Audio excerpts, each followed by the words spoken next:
আসসালামু আলাইকুম বন্ধুরা, কেমন আছেন সবাই? আশা করি আল্লাহর অশেষ রহমতে আপনারা সবাই ভালো আছেন। আধুনিক হাল চাষ ইউটিউব চ্যানেলে আপনাদেরকে স্বাগতম জানিয়ে শুরু করছি আরও একটি নতুন ভিডিও। আজকের ভিডিওতে আমি দেখানোর চেষ্টা করব কিভাবে লাঙল গরু ব্যবহার করে এই যে শীতের সকালে চাষ করছে কৃষক। এই যে দেখুন, খুব ভোরবেলা কুয়াশা মাখা সকালে লাঙল গরু দিয়ে কীভাবে চাষ করা হয়, চাষ করছে কৃষক। বন্ধুরা, আমি আমার ইউটিউব চ্যানেলটিতে আপনাদেরকে পাওয়ার টিলার, ট্রাক্টর এবং লাঙল গরু ব্যবহার করে কিভাবে আধুনিক হাল চাষ করা হয় সেটা দেখানোর চেষ্টা করি। তারই ধারাবাহিকতায় আজ এসেছি আমাদের কবির চাচা কিভাবে চাষ করছে সেটা দেখানোর জন্য। সামনে শীতকাল, শীতের আগমনটা অনেক কাছাকাছি, চারিদিকে কুয়াশা ভরা। খুব ভোরবেলা কৃষক এসে চাষ শুরু করেছে। আমি মূলত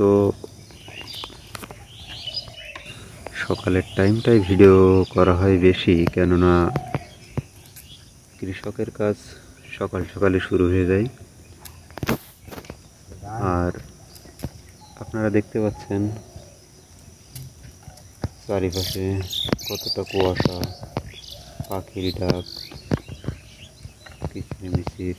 আসলে গ্রামের সৌন্দর্য ছাড়াই এমন। বন্ধুরা, আপনারা যারা আমার ভিডিও নিয়মিত দেখেন তাদেরকে অসংখ্য ধন্যবাদ, এবং যারা নতুন দর্শক আছেন তাদেরকেও ধন্যবাদ।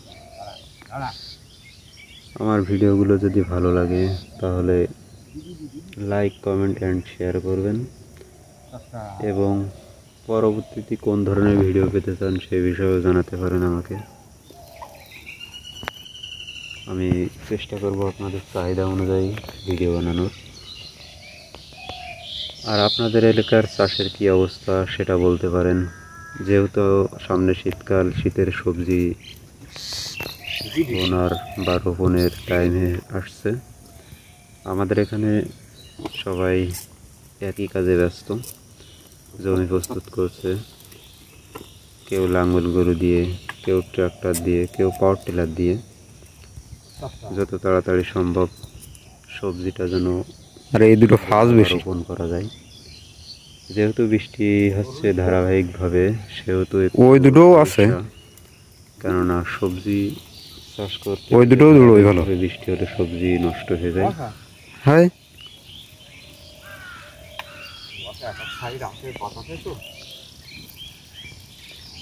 লাঙল গরু